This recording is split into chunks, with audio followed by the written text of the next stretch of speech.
देखिए आपका आज का आज का जो है आपका गणित का एग्ज़ाम है मैथ का, ठीक है। उसका जितना भी ऑब्जेक्टिव प्रश्न है हम आपको इस वीडियो में करवा देंगे, ठीक है। ये यानी कि आपका बिल्कुल 100 का 100% एकदम गारंटी है कि यही प्रश्न आने वाला है आपके एग्ज़ाम में 100% गारंटी के साथ, ठीक है। तो आप इसे याद कर लेंगे अच्छे से याद करके जाइएगा। चीट नहीं करना चाहिए बल्कि इसे याद करके जाइए। आपको क्वेश्चन आंसर हम दोनों दिखा देते हैं, ठीक है। याद करने से सबके लिए फ़ायदेमंद है, ठीक है। इसमें से 50 को आपको मारना है बस। इससे यानी कि 100 में से आपको 50 को मारना है, बाकी आपको नहीं मारना है। देखिए पहला प्रश्न है, कहता है कि 625 के, ठीक है, अभाज्य गुणनखंड में 5 का घात क्या है, ठीक है। देखिए कहता है कि 625 के अभाज्य गुणनखंड में 5 का घात क्या होगा, ठीक है। देखिए तो इसका जो आपका इसको निकाल देंगे 625 से। देखिए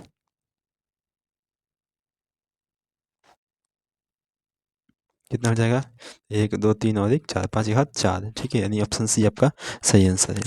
देखिए दूसरा का प्रश्न है, निम्नलिखित में किसका दशमलव प्रसार शांत है। तो जो 2 के पावर n गुने m के पावर क्या होगा, वही शांत होगा, ठीक है।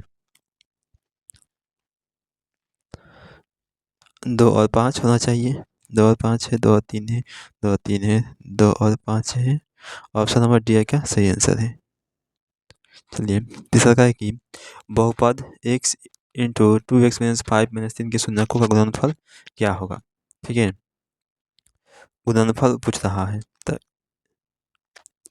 तो इसका हो जाएगा आपका, देखिए पहले गुना कर देंगे अच्छे से, 2 हो जाएगा 2x²। चलिए ठीक है, यानी कि ऑप्शन नंबर आपका डी जो है वो सही आंसर है।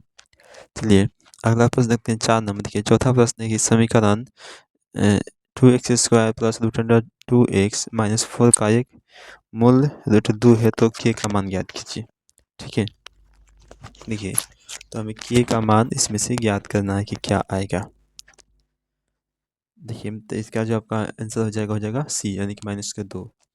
चलिए देखते हैं अगला प्रश्न 5 में है कि यदि बहुपद p(x² + qx + r) के शून्य अल्फा बीटा हो तो अल्फा प्लस बीटा का मान क्या होगा, ठीक है। देखिए इसका जो आंसर होगा वो आपका ऑप्शन नंबर बी होगा, ठीक है, -q/p। चलिए अगला प्रश्न देखते हैं 6 नंबर। कहता है कि सेक 60 डिग्री +1 बटा में सेक 60 डिग्री -1 का मान कितना होगा, ठीक है। इसका मान पूछ रहा है, इसका मान आपका हो जाएगा 3, ठीक है। ऑप्शन सी सही है। 7 नंबर देखिएगा कि 2x² माइनस के 4x माइनस कितने बराबर 0 का विविध कर ज्ञात कीजिए, ठीक है। डी बराबर होता है b² माइनस के 4ac, ठीक है। इस पर निकल जाएगा आराम से, तो ऑप्शन नंबर इसका बी सही आंसर होगा -8, ठीक है। चलिए 16 कर देंगे, चलिए ठीक है। आगे देखते हैं 7 नंबर प्रश्न। अगला प्रश्न 8 नंबर कहता है कि 4x² प्लस के 4x + 1 के बराबर 0 के मूलों की प्रकृति क्या होगी, ठीक है। इसकी प्रकृति जो क्या है तो होगा वास्तविक नहीं है, ठीक है। ये सब जो तीनों है ये सब गलत है, क्योंकि देखिए जो का 16 हो जाएगा और जो 16 0, ठीक है, वास्तविक में समान होगा। चलिए आगे आते हैं 9 नंबर प्रश्न कहता है कि निम्नलिखित में से कौन 3x² - 3 बराबर 0 का एक मूल है, ठीक है। एक मूल जो है इनमें से कौन है जो उसका मूल है, ठीक है। देखिए तो इसका आपका हो जाएगा ऑप्शन नंबर सी। चलिए देखते हैं अगला प्रश्न 10 नंबर कहता है कि निम्नलिखित में से किसका गुणनफल एक परिमेय संख्या है, एक परिमेय संख्या है तो किसका हो जाएगा, यानी कि आपका ये हो जाएगा ऑप्शन नंबर बी, ठीक है। 625 हो जाएगा, 625 का होता है 25 वर्गमूल हो जाएगा, ठीक है। चलिए अगला प्रश्न देखते हैं 11 नंबर। 11 निम्नलिखित में से कौन 54 का अभाज्य गुणनखंड है, 54 का अभाज्य गुणनखंड इनमें से कौन है। 54 को कर देंगे, देखिए 2 से, ठीक है, अच्छे से 2 गुने 3 × 3 × 3, ठीक है, ये आपका हो जाएगा। चलिए ऑप्शन नंबर बी इसका सही आंसर है। आते हैं अगला प्रश्न। चलिए, निम्नलिखित में से कौन रैखिक समीकरण है? कौन जो है रैखिक समीकरण है इनमें से? देखिए, ये हो जाएगा, ये वाला, ये तो कट जाएगा, ये भी कट जाएगा, ठीक है, 1 नंबर तो नहीं होगा। चलिए ऑप्शन नंबर डी, निम्नलिखित में से कौन सा द्विघात समीकरण है? द्विघात समीकरण है, ठीक है। चलिए, तो ये आपका इसमें करेंगे x² x² तो कट जाएगा, ऑप्शन बी नहीं होगा, कट जाएगा, ठीक है, ऑप्शन नंबर सी जो है सही आंसर होगा। चलिए आगे देखते हैं। 14वां प्रश्न कह रहा है कि यदि समीकरण के x² - 6x - 2 = 0 है तो वास्तविक मूल हो तो क्या k का मान जो है वो क्या होगा? ठीक है, तो ऑप्शन इसका जो है सी सही आंसर है, ठीक है। चलिए आते हैं अगला प्रश्न हम लोग 15 नंबर में। देखिए 15 नंबर जो प्रश्न है वो क्या है? कहा कि यदि किसी द्विघात बहुपद के शून्यकों का योगफल -3 तथा गुणनफल 2 है तो वह द्विघात बहुपद होगा, मतलब क्या होगा? चलिए, इसके जो द्विघात बहुपद है वो इनमें से कौन सा जो है कि द्विघात बहुपद है, ठीक है। तो द्विघात जो बहुपद होता है इस प्रकार का होता है, x² - k alpha plus beta x plus into alpha into beta, ठीक है, तो ऑप्शन आपका ए जो है सही आंसर है। चलिए आते हैं अगला प्रश्न 16 नंबर में। कहता है कि यदि समीकरण x + 2y + 3 = 0 तथा 3x + 5y + 9 = 0 का हल है, ठीक है, इसका जो हल होगा वो क्या होगा? 1/3 2/5, तो केवल एक हल, अनगिनत हल होंगे कि अनगिनत हल, ऑप्शन सी सही है। चलिए 7 नंबर है कि x = 9 का सरल एक रेखा है जो जो क्या होगा, यानी कि y अक्ष के समांतर है, ऑप्शन बी। चलिए 18 है कि निम्नलिखित में से कौन सा समांतर श्रेणी में है? 1 3 9 नहीं है, A2 A3 है, यस, ऑप्शन जो आपका है 1 नंबर तो नहीं होगा, 1 में 2 बचेगा, नहीं नहीं होगा इसमें से। चलिए ऑप्शन नंबर बी जो है सही आंसर है। आते हैं अगला प्रश्न 19 में। कहता है कि समांतर श्रेणी √18 √50 √98 √162 का सार्व अंतर ये क्या होगा? ठीक है, इसका जो सार्व अंतर है वो क्या होगा? देखिए, तो इसका जो सार्व अंतर है निकाल लेंगे। ऑप्शन नंबर बी इसका सही आंसर होगा, 2√2। चलिए आगे बढ़ते हैं। देखिए 20 नंबर प्रश्न कहता है कि यदि 5ab तथा कुछ और है समांतर श्रेणी है तो a + b का मान ज्ञात करें, ठीक है, a + b का मान ज्ञात करें, तो ऑप्शन डी इसका सही आंसर होगा, 16। आते हैं अगला प्रश्न। समांतर श्रेणी 21 18 15 का 8वां पद क्या है? ठीक है, देखिए 8वां जो पद है वो क्या है, कि n का मान पूछ रहा है इसमें, कि n का मान जो है वो क्या होगा, तो ऑप्शन सी होगा 0। अगला प्रश्न देखिए 22 है कि समांतर श्रेणी 2 5 8 11 डॉट डॉट का कौन सा पद 26 है? कौन सा पद जो है वो 26 है, ठीक है। चलिए इसमें n का मान पूछ रहा है, उसमें an पूछ रहा था, ठीक है, तो इसको हो जाए ऑप्शन नंबर बी यानी कि 9 हुआ। चलिए आते हैं 23 में। कहते हैं कि प्रथम 9 विषम प्राकृतिक संख्याओं का योगफल क्या होगा? ठीक है, तो इसका जो आंसर होगा आपका, 1 मिनट रुकिए, ऑप्शन नंबर बी से 81 होगा, ठीक है। चलिए देखते हैं अगला प्रश्न 24 में। कहता है कि यदि किसी समांतर श्रेणी का nवां पद, इसमें कुछ लिखा हो तो tn का मान क्या होगा? ठीक है, तो ऑप्शन सी यानी कि 9 होगा। चलिए आते हैं 25 में। कहता है कि यदि किसी द्विघात बहुपद px = x² + a+b 2 + b के शून्यक -2 और 3 है तो a और b का मान क्रमशः क्या होगा?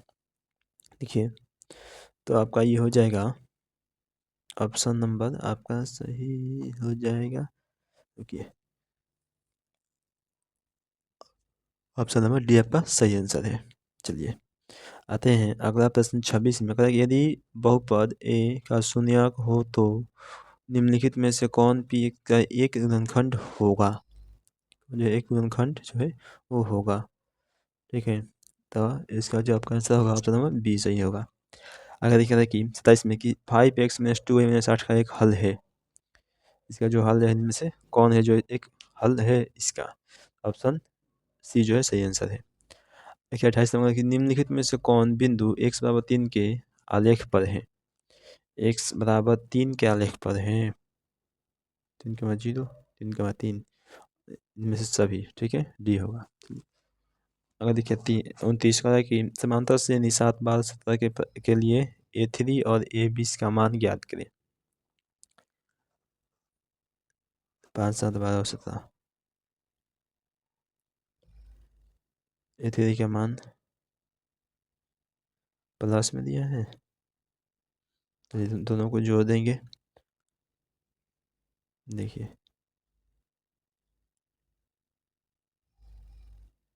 चलिए ऑप्शन नंबर आपका सी जो है वो सही आंसर है। देखिए आगे कि एक दो एक घातीय समीकरणों के आलेख यदि समपाती रेखा हो तो हलों की संख्या है तो क्या होगी, अनगिनत होगा। कि 31 में यदि दो समरूप त्रिभुजों के क्षेत्रफलों का अनुपात 196:169 है तो उनकी संगत भुजाओं का अनुपात है। ठीक है, तो इनके संगत भुजाओं का अनुपात है तो जाएगा कि 14:13। ठीक है, ऑप्शन बी इसका सही आंसर होगा। अगर देखिए 32 में 10² 30 डिग्री बराबर क्या होता है, तो 10² 30 का मान होता है आपका 1/√3। ऑप्शन बी सही आंसर है।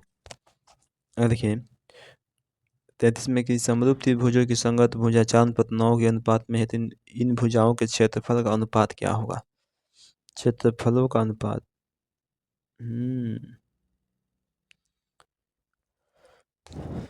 ठीक है, निकाल देंगे। देखिए यानी कि ऑप्शन डी जो है आपका 16:81, ऑप्शन डी आपका सही आंसर है। चलिए आते हैं अगला प्रश्न 34 में, कहता है कि दो समरूप त्रिभुज के क्षेत्रफलों का अनुपात 16:25 है तो उनकी संगत ऊंचाइयों का अनुपात याद कीजिए। ठीक है, संगत ऊंचाई का अनुपात हमें याद करना है। देखिए इसका जो होगा आपका आंसर वो आपका हो जाएगा ऑप्शन नंबर बी सही आंसर होगा। चलिए अगला प्रश्न देखिए 35 में sec square 45 degree plus cosec square 45 degree बराबर का मान जो है वो क्या होगा, यानी बराबर में दिया है कि वाट, यानी क्या होगा। ठीक है, ऑप्शन नंबर सी आपका आंसर होगा। ठीक है, चलिए